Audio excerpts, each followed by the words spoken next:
जब भी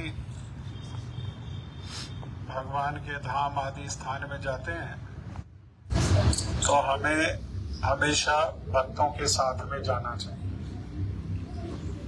उसका कारण है कि मान लो हम अकेले इस स्थान पर आ जाएं तो क्या देख पाएंगे? हम जड़ आंखों से क्या देख सकते हैं? हम देखेंगे बहुत सारा पानी है, बहुत अच्छी बात है, बड़ा सुंदर बना रखा है, बड़ा पक्का बना रखा है, ये सुविधा है, वो सुविधा है, यहाँ तो भिखारी भीख मांग रहा है, ये आ गया वो आ गया, ये सब देख पाएंगे। वास्तव वस्तु को, ब्रह्म सरोवर को हम दर्शन कर सकते हैं क्या अपनी आंखों से? नहीं। कुरुक्षेत्र को हम दर्शन कर सकते हैं अपनी आंखों से? हम अपनी आंखों से नहीं कर सकते। कारण क्या है, क्यों नहीं कर सकते? आंखें तो हैं, तो आंखें जब देख सकती हैं तो आंखों से दर्शन क्यों नहीं कर सकते? क्योंकि इसको कहा तद वस्तु, मतलब ये साधारण नहीं, ये भगवान से संबंधित स्थान है और ये भगवान से संबंधित सरोवर है। तो जो भगवान से संबंधित, भगवान और भगवान से संबंधित जो भी वस्तु है उसको आंखों से देख ही नहीं सकते। कैसे देख सकते हैं? उसको देखने का मार्ग है कान। कान में वो शक्ति है कि कान से उस स्थान की महिमा को श्रवण करके हम उस स्थान को वास्तव रूप में देख सकते हैं, अन्यथा अपनी आंखों से नहीं देख सकते। तो यही बात को हम लोग, जो एकादशी हर 15 दिन में आती है, हर 15 दिन में एकादशी उत्सव आने वाला है, हर एकादशी को हम लोग कीर्तन करते हैं। उस कीर्तन का नाम है श्री एकादशी कीर्तन। उसको शील भक्ति विनोद ठाकुर जी ने उसको लिखा है। उसी कीर्तन में उन्होंने कहा, गौर आमार जे सब स्थाने करल ब्राह्मण रंगे, से सब स्थान हेरी भवामी प्रणयी भकत संगे। कि मेरे श्रीमन महाप्रभु जिस जिस स्थान में गए हैं उस स्थान में मैं भी जाऊंगा, उस स्थान को मैं भी देखूंगा। लेकिन कैसे? देखने की विधि कैसे है? तो ये नहीं कहा कि स्वतंत्र रूप में जाकर के मैं देख लूंगा, कहा प्रणयी भकत संगे। भगवान के चरणों में जो अपना जीवन देकर के जो लगे हुए हैं सेवा करने में, उनके संग में, उनके अनुगत्य में, उनके पीछे पीछे चलते हुए क्या है, हम जाकर के हम भी जाएंगे और हम जो है उस स्थान को दर्शन करेंगे। कुरुक्षेत्र जब महाभारत का युद्ध तय हो गया और युद्ध होना है, तो युद्ध जो हो रहा है वो कैसा युद्ध है? वो धर्म युद्ध है। युद्ध तो है लेकिन उसमें भी प्रधानता किसकी है? धर्म की प्रधानता है। धर्म की नीतियों को पालन करते हुए वो युद्ध होगा। आजकल कैसे युद्ध होते हैं? अधार्मिक युद्ध होते हैं। तो धर्म के पालन करते हुए युद्ध होना है, तो स्थान का चुनाव किया गया कि भाई कहाँ युद्ध किया जाए, क्योंकि युद्ध उन्हीं लोगों के बीच में होना चाहिए, युद्ध से वही लोग प्रभावित होने चाहिए जो युद्ध की इच्छा से युद्ध करने के लिए आएंगे। ऐसा नहीं जैसे आजकल तो हवाई जहाज से गए और लोग बाग सो रहे हैं, माताएं भी और बच्चे भी, छोटे छोटे अबोध बच्चे भी सो रहे हैं, वहां पर बॉम्ब डाल दिया और सब मर गए। हाँ, ऐसा नहीं। जो इनके वही नहीं, माताएं ही नहीं, बच्चे ही नहीं, वृद्ध ही नहीं, जिनकी युद्ध की इच्छा नहीं है, युद्ध में सम्मिलित नहीं हुए, उनको भी उस युद्ध से प्रभावित नहीं होना चाहिए। तो युद्ध को चुना गया कि भाई युद्ध कहाँ करेंगे? तो युद्ध खाली मैदान में करेंगे। खाली मैदान क्या? खाली मैदान का मतलब है खेत। खाली मैदान तो कोई होता नहीं, खेत है, तो खेत में युद्ध करेंगे। तो ये खेत है, क्षेत्र, कुरुक्षेत्र, कुरुक्षेत्र, कुरु जमा क्षेत्र, क्षेत्र का अर्थ है खेत। ये खेत है, किसका खेत है? कुरु का खेत है। हाँ, लेकिन इस स्थान को भी चयन कौन कर रहे हैं? इस स्थान का चयन करने वाले भी कोई साधारण लोग नहीं है। वहां पर भीष्म पितामह स्वयं है। वहां पर स्वयं द्रोणाचार्य हैं, वहां पर स्वयं कृपाचार्य हैं, साक्षात धर्म की मूर्ति युधिष्ठिर महाराज वहीं पर हैं, और स्वयं भगवान भी हैं जिस समय युद्ध का स्थान और नीति नियम बन रहा है।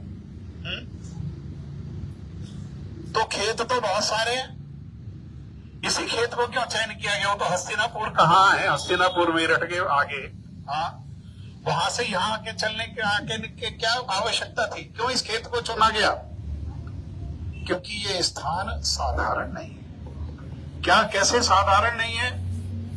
जिस समय ये कुरु वंश, मतलब कुरु राजा कुरु से ये वंश चला। मोबाइल थोड़ा स्विच ऑफ करो। ये कुरु वंश जब चला तो कुरु ने आकर के क्या किया? वो यहां आकर के अपने खेत में हल चलाने लगे, और जब हल चला रहे हैं तो राजा होकर के हल चलाने की क्या जरूरत है ना? गांव में किसी के पास 10-20 बीघा जमीन हो, वही नहीं चलाता हल, वही काम कराता है। इनको राजा होकर के हल चलाने की क्या जरूरत है? वो खेती कर रहे हैं, लेकिन खेती क्या कर रहे हैं? बड़ी असाधारण खेती करने के लिए वो स्वयं हल चला रहे हैं। साधारण अगर कोई गेहूं, मक्का, गन्ना उगाना होता तो वो और लोग जो सेवक हैं वो लोग खेती करते, वो हल चला रहे हैं। क्यों वो हल चला रहे हैं? तो दिन रात हल चलाए जा रहे हैं, दिन रात हल चलाए जा रहे हैं, रुक ही नहीं रहे। तो इंद्र यहां से निकले तो इंद्र ने पूछा, क्या आप राजा हो, आप क्यों हल चला रहे हो? कह रहे, मैं तो इसी इच्छा से हल चला रहा हूं कि आप प्रसन्न हो और आप कृपा करें। क्या कृपा करें? कि इस कुरुक्षेत्र में आकर के, कुरुक्षेत्र, कुरु का खेत, इस मेरे खेत में आकर के, या इस मेरे खेत में रहने वाले जितने भी लोग हैं, जो भी यहाँ अपना शरीर को त्यागे वे स्वर्ग को जाए। जो भी शरीर को त्यागे वो कहां जाए? उसको स्वर्ग की प्राप्ति हो। इंद्र जो है हंस करके चले गए। हाँ, एक व्यक्ति के कहने से कैसे सब लोगों को स्वर्ग में जो है वो प्रवेश करने दिया जा सकता है? हंस करके चले गए। लेकिन कुरु रुके ही नहीं।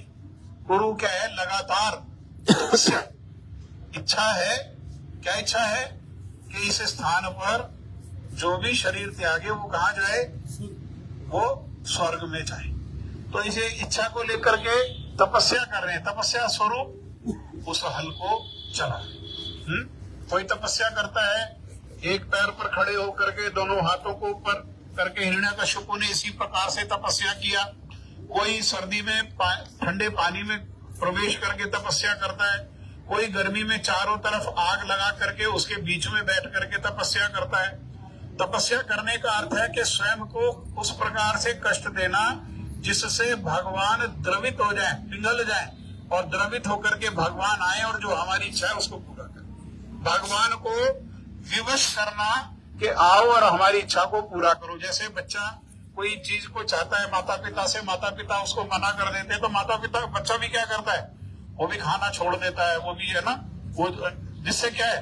जिससे माता पिता मजबूर होकर के और उसको कहे चलो ठीक है तुम ये चीज को ले लो। हाँ, यही है मतलब। बच्चा वहां पर माता पिता को तंग कर रहा है, और तपस्या का अर्थ क्या है? तपस्या का अर्थ है भगवान को तंग करना। किसके लिए? अपनी इच्छा के लिए, भगवान के लिए नहीं। तपस्या किसके लिए करते हैं?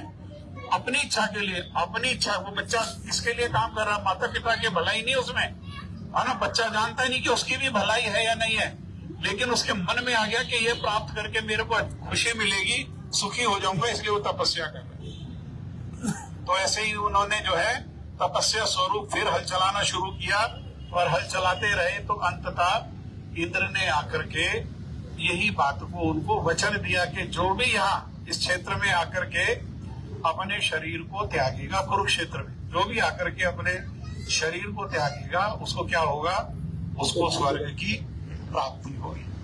तो साधारण में तो ये विचार था कि ये स्थान का चयन इसलिए किया गया कुरुक्षेत्र का कि युद्ध होगा तो युद्ध में लोग शरीर छोड़ेंगे, एक दूसरे को मारेंगे, पीटेंगे, तो मरेंगे, लोग मरेंगे। तो जो भी यहाँ मरे वो मर करके कहाँ चले जाए? स्वर्ग चला जाए। लेकिन स्वर्ग कोई बहुत अच्छी जगह नहीं है। स्वर्ग और नरक दोनों में कोई भेद नहीं है, दोनों एक ही जैसे हैं। भक्तों के लिए स्वर्ग नरक से भी ज्यादा भयावह स्थान है। क्यों? क्योंकि स्वर्ग में क्या है, स्वर्ग में एक तो आयु ज्यादा है, आयु ज्यादा है, और वहां पर इंद्रियों के भोग ज्यादा है। बस भगवान की भक्ति नहीं है वहां पर। भगवान की भक्ति को जैसे हम लोग भोग आदि में पढ़ करके, सुविधा आदि में पढ़ करके भगवान को भूल जाते हैं, ऐसे ही स्वर्ग में जाकर के अक्सर जो लोग हैं क्या करते हैं, वो भगवान को भूल जाते हैं। ठीक है, और स्वर्ग में रहेंगे कितने दिन, तो हमेशा रहेंगे, पति पत्नी रहेंगे, 7 जन्म तो कम से कम रहेंगे, ऐसा कुछ भी नहीं है। सब अगर कोई ऐसा विचार करता है तो सब भ्रम है। स्वर्ग में उतना ही समय रहेंगे जितना समय के लिए पुण्य एकत्र किया है। पुण्य के फल से ही कहा जाते हैं स्वर्ग जाते हैं। ठीक है, जितना पुण्य है उतने ही समय रहेंगे। एक बार स्वर्ग पहुंच गए तो अब कभी नीचे नहीं आएंगे, ऐसा नहीं है। भगवत गीता में भगवान श्री कृष्ण स्वयं कह रहे हैं कि पुण्य क्षीण होते ही क्या है, उस स्वर्ग लोक से फिर धक्का मार के यहां फेंक दिया जाता है। यही फेंक दिया। जैसे टिकट लिया हमने ट्रेन में बढ़िया डब्बे का, तो उस बढ़िया डब्बे में कितने समय रह सकते हैं, हमेशा रह सकते हैं क्या? हाँ, कितना समय रह सकते हैं? जहां तक के लिए टिकट लिया है। चढ़े कहां से? प्लेटफॉर्म से। और जब टिकट पूरा हो जाएगा तो कहां फेंका जाएगा? प्लेटफॉर्म। अगर कोई कहे मैं नहीं उतरूंगा, तो वहां से आगे दूसरे की टिकट वो आकर के अपने आप उतार देंगे। उतार देंगे। हाँ, कोई ये कहे कि मैं नहीं जाऊंगा, जबरदस्ती रह सकता अपनी सीट पर। हाँ, ऐसे ही ये स्वर्ग की स्थिति है। लेकिन यहां कुरुक्षेत्र में जो युद्ध हुआ तो देखा कि यहां तो भगवान स्वयं युद्ध में है, क्योंकि भगवान ने युद्ध प्रारंभ होने के पहले ही दुर्योधन को और अर्जुन को एक चॉइस दिया था कि भाई तुम दोनों मांग लो, लेकिन एक तरफ मैं अकेला निहत्था युद्ध नहीं करूंगा, और एक तरफ जो है मेरी सारी की सारी सेना है। तो दुर्योधन की जैसी कुटिल बुद्धि थी, उसने उसी बुद्धि के अनुसार जो है उसको वो मिल गया। मांगना चाहता था दुर्योधन पहले, लेकिन भगवान ने कहा ना तुम नहीं, क्योंकि अर्जुन आए बाद में, दुर्योधन आया पहले। लेकिन दुर्योधन अहंकारवश है, अहंकार के कारण दुर्योधन कहां खड़ा हो गया? उनके सिराने, है ना। हाँ, शहर के लोग नहीं जानते सिराने और पायतों का क्या अंतर है, लेकिन जो गांव में रहे हैं वो लोग जानते हैं सिराने किसको बिठाते हैं। बड़ा बूढ़ा सम्मानित व्यक्ति आता है, खड़ा हो गया सिर की तरफ, भगवान सो रहे हैं। और अर्जुन आया तो अर्जुन तो सेवक है, तो वो चरणों में खड़ा हो गया, चरणों में आकर के बैठ गया। जब भगवान की दृष्टि खुली, नींद खुली, तो सबसे पहले किसको देखा? कौन दिखाई देगा पहले? अर्जुन। इसलिए अर्जुन को कहा कि अर्जुन मांगे। दुर्योधन की इच्छा थी कि मैं मांगू, अरे मैं पहले, उसने कहा भी मैं इससे पहले आया हूं, लेकिन नहीं, मेरी दृष्टि पहले अर्जुन के ऊपर पड़ी, इसलिए अर्जुन का अधिकार है। अर्जुन ने भगवान को ही मांगा, और दुर्योधन चाहता था मांगना, तो वो तो उनको वही मिल गया जो उसकी इच्छा थी। कपट को क्या मिलता है? कपट। भगवान तो बड़े कृपालु हैं, सबकी इच्छा को पूरा कर देते हैं। उन्होंने दुर्योधन की इच्छा को भी पूरा कर दिया। दुर्योधन ने सोचा कि इसका लेके मैं क्या करूंगा, ये निहत्था अकेला है ना, इसको लेने से क्या फायदा है? इसकी जो नारायणी सेना है उसको लेने से लाभ है। तो दुर्योधन की भी इच्छा को पूरा कर दिया भगवान ने, और अर्जुन की भी जो है इच्छा को पूरा कर दिया। तो यहां जब युद्ध हुआ, और युद्ध में क्या हुआ? युद्ध में स्वयं भगवान सारथी बनकर के यहीं पर अर्जुन के सामने बैठे हुए, और जब युद्ध हुआ तो सबको भगवान का दर्शन हुआ। सब भगवान को नहीं देख पाए, लेकिन भगवान ने सबको देख लिया। भगवान की दृष्टि सबके ऊपर पड़ गई। इसीलिए मंदिर जाने का उद्देश्य क्या है? मंदिर जाने का उद्देश्य साधारण में लोग समझते हैं और ऐसा ही कहते हैं, क्या कहाँ जा रहे हैं? दर्शन करने जा रहे हैं। अरे तुम क्या दर्शन करोगे? अभी हम लोग मंदिर से आए हैं, कोई खड़ा होके बताए क्या देख के आया, क्या देखा है? अभी दर्शन करके आए हो, नहीं आए हो? क्या देख के आए हो? बताओ क्या देखा है? क्या देखा है? तीन मूर्तियां देखी, क्या देखा? तीन कौन था? तीन एक का हाथ ऊपर एक हाथ नीचे, क्या क्या देखा? हाँ, क्या देखा? ये भी याद नहीं हमको, तो देखा, देख के आगे ये भी नहीं पता राधा रानी ने कैसे रंग का कपड़ा पहना हुआ था और कृष्ण ने कैसे रंग का कपड़ा, ये भी नहीं पता। राधा रानी ने स्वेटर पहना था, ना शॉल थी, ना क्या था, उन्होंने लहंगा पहना, ना साड़ी, क्या देख के आए? क्योंकि हम देख ही नहीं सकते। तो फिर मंदिर जाने की क्या आवश्यकता है? क्यों मंदिर जाना चाहिए? हाँ, मंदिर में नियम है कि जैसे ही शंख बजे तो शंख बजे उसी समय जहां भी है भाग करके ठाकुर के सामने, अर्थात ठाकुर का जब तक पर्दा हटेगा उसके पहले क्या करना चाहिए? सेवक को वहां पर पहुंच जाना चाहिए। भगवान का दर्शन होते ही गिर करके प्रणाम करना चाहिए। स्त्रियों को आधा प्रणाम करना चाहिए, पुरुषों को पूरा प्रणाम करना चाहिए, सारी इंद्रियों को लगा करके प्रणाम करना चाहिए, मन को भी लगाना चाहिए। केवल गिरना ही नहीं है, मन को भी लगाना है, वाणी को भी लगानी है, उस वक्त इस प्रकार से प्रणाम करना चाहिए। तो इस प्रकार से सूरदास जी एक स्थान में रहते थे, पास में ही मंदिर है।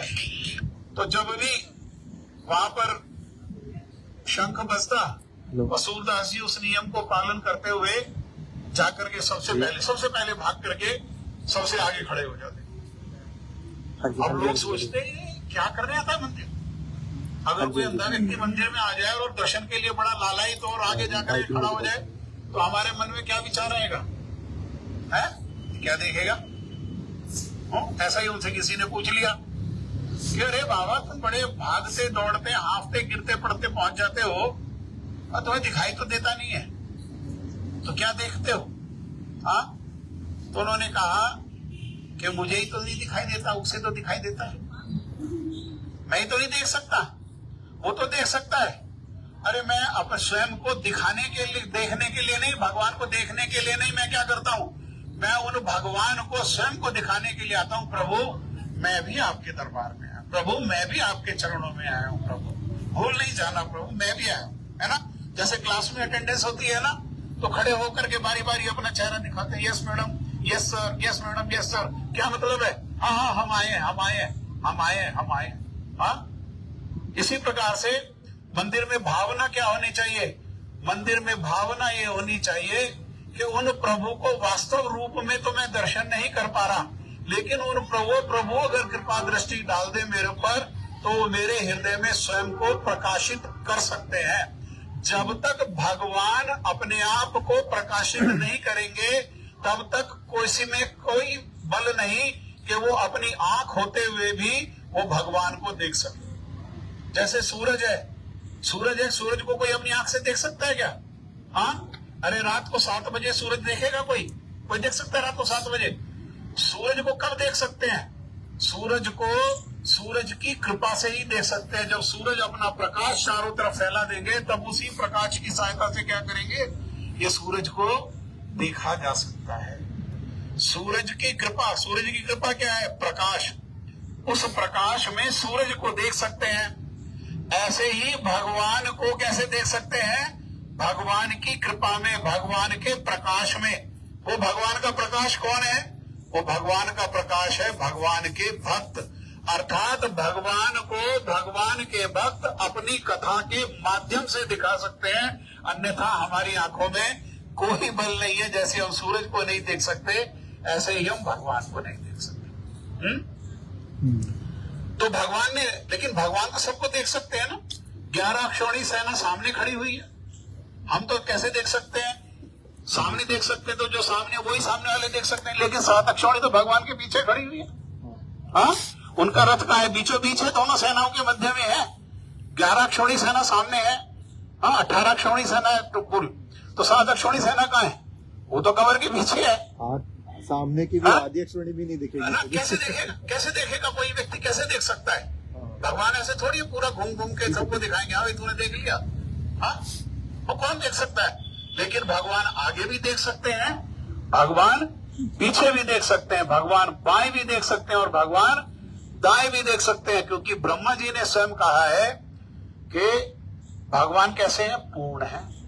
और उनकी एक एक इंद्रिय कैसी है? वो भी पूर्ण है ना।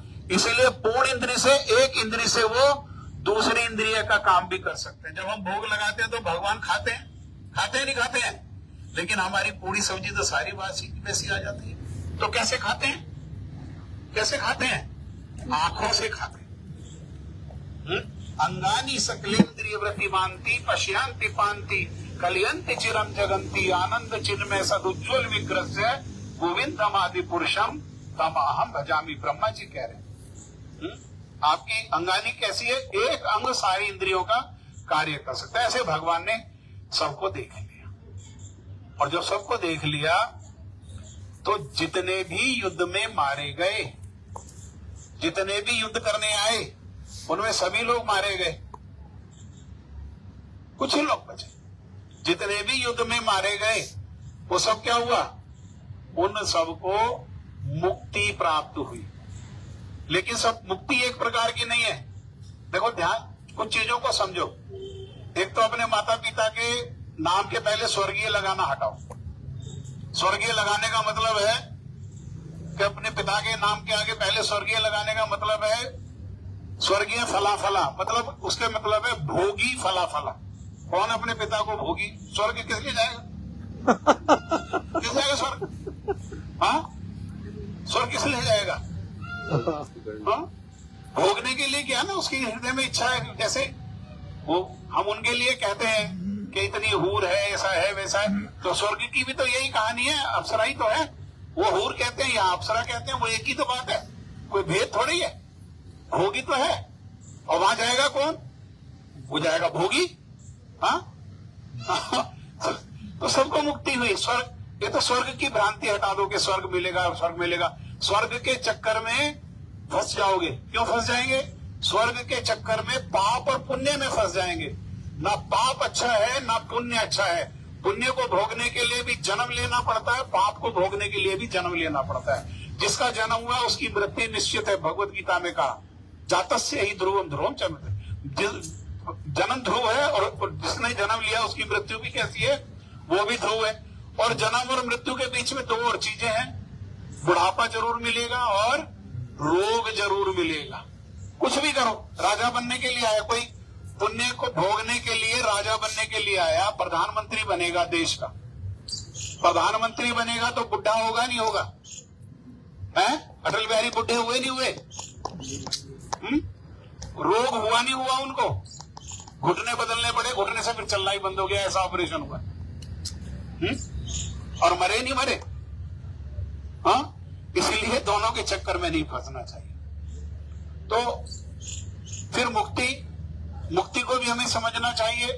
हम सोचते हैं कि मुक्ति का मतलब नहीं समझते, लेकिन मुक्ति हो जाए, मुक्ति हो जाए, मुक्ति हो जाए, क्या समझते हैं मुक्ति से? मुक्ति का क्या अभिप्राय है? क्या मुक्ति से, क्या किस चीज से मुक्ति चाहते हैं? हम मुक्ति चाहते हैं दुख कलेश से, भोग से मुक्ति नहीं चाहते। नहीं। मुक्ति का अर्थ क्या है? मुक्ति का अर्थ क्या है? भाई कोई कहे हमारी मुक्ति हो जाए तो छोड़ो, फिर ये घर से बाहर निकलो, ये घर से मुक्त हो गए, ये संबंधियों से बाहर निकलो, बेटा को छोड़ो, पोता को छोड़ो, इनसे मुक्त हो गए। वो हम चाहते हैं? कोई चाहता है?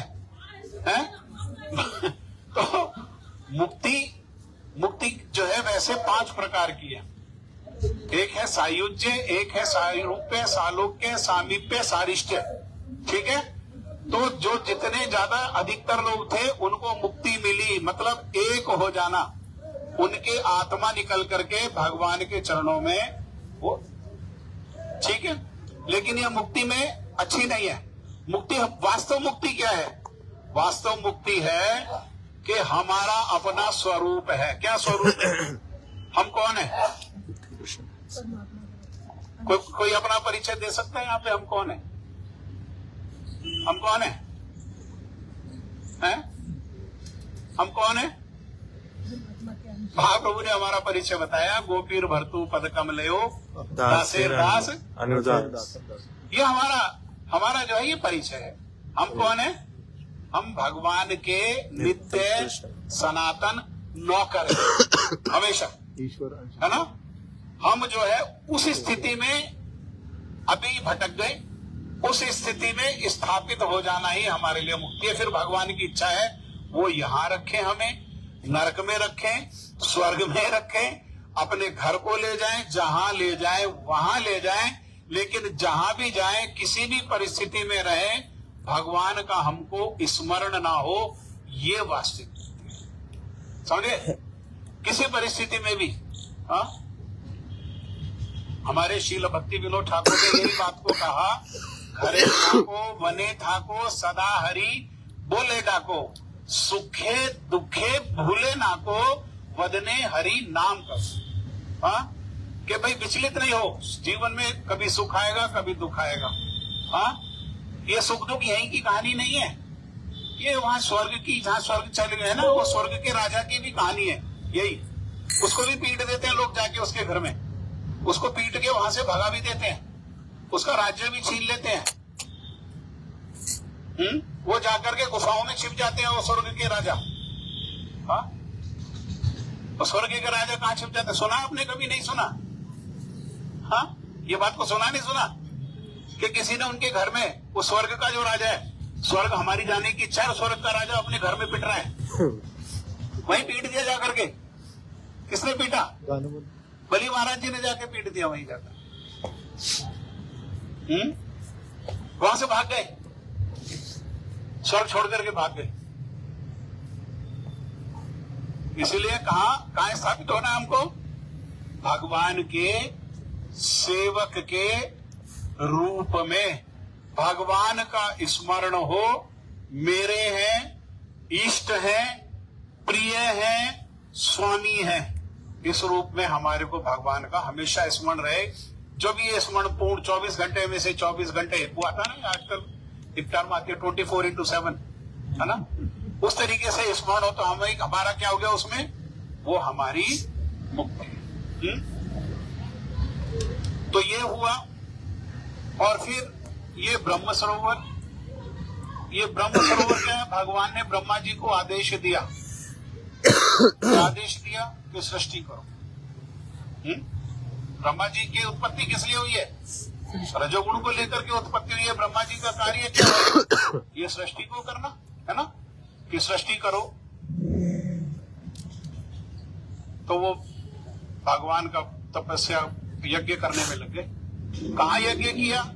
तो इसी सरोवर। और यज्ञ करने के लिए हवन कुंड बनाना पड़ता है, हवन कुंड में आहुति देते हैं ना। हवन कुंड क्या है? ये ब्रह्म सरोवर ही ब्रह्मा जी का ये हवन कुंड है। ये ब्रह्म सरोवर ही जो है ये ब्रह्मा जी का क्या है? ये हवन कुंड है। इसी स्थान पर भगवान ने परशुराम जी का रूप रख करके 14 बार क्षत्रियों से पृथ्वी को खाली किया। वो क्षत्रियों को सारे संसार से एकत्र करके उनका संहार कर कहा करते थे? यहाँ ही। तो फिर कहेंगे हम तो ये शमशान है। नहीं, शमशान नहीं, ये धर्म का स्थापना भगवान है। वो भगवान क्या कर रहे हैं? धर्म।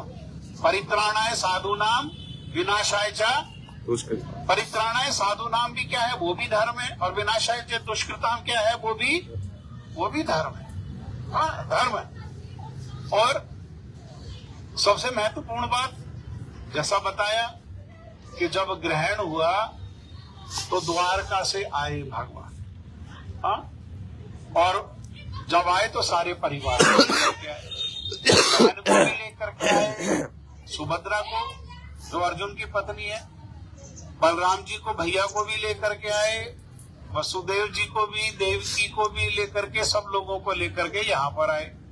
हस्तिनापुर वालों ने सुना तो हस्तिनापुर वाले भी यहाँ पर आ गए, ब्रज वालों ने सुना तो ब्रज वाले भी यहाँ पर आ गए। हाँ, यहाँ पर आ गए। और जब यहाँ पर आ गए तो यहाँ पर आकर के नंद बाबा वसुदेव जी को ब्रज की स्थिति को बता रहे।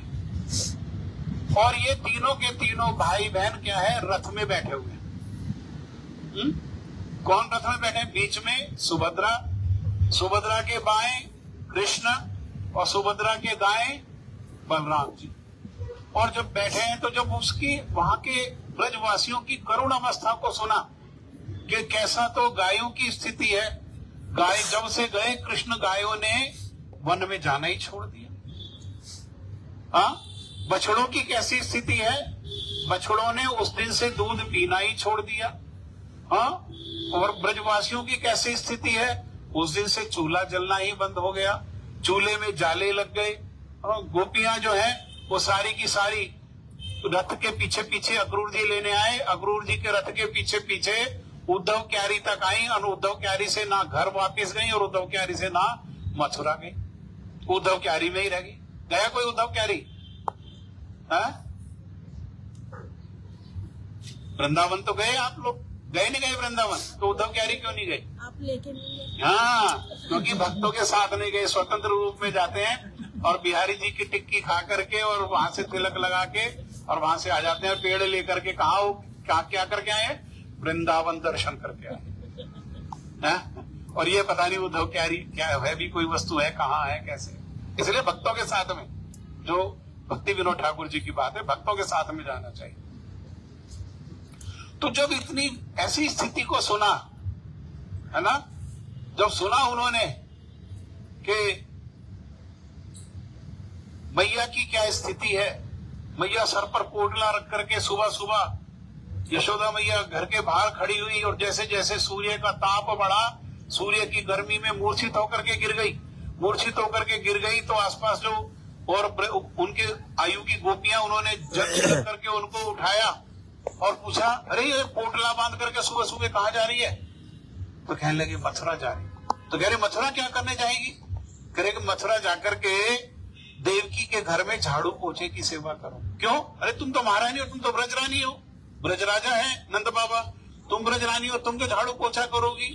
तो कहने लगी उस काले कनवा को देखे बिना रहा नहीं जाता, उसके घर में झाड़ू पोछा करूंगी तो कभी आते जाते तो उसका एक क्षण के लिए तो उसका दर्शन हो जाएगा। ये सब स्थिति को देखा तो उनको जो है बड़ा आश्चर्य हुआ, बड़ा अचंभा हुआ। और आश्चर्य से कोई बात आश्चर्यचकित होती तो आंखें कैसी हो जाती है? विस्मय में आंखें कैसी हो जाती हैं? आंखें उनकी बड़ी बड़ी हो गई, फैल गई। और हाथ और पैर, ये प्रेम के जो विकार है, उनमें प्रेम के विकार में क्या है कि व्यक्ति खड़ा नहीं रह पाता, अपना शरीर का बोझ भी सहन नहीं कर सकता। ये प्रेम में, प्रेम के आनंद के भी, कलेश में भी और प्रेम में भी, है ना।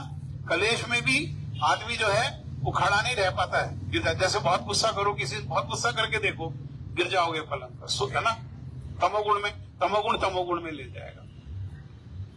हाथ बैठ गए और जो है ब्रजवासियों को पता लगा तीनों भाई बहन किसमें है? इस रथ में है।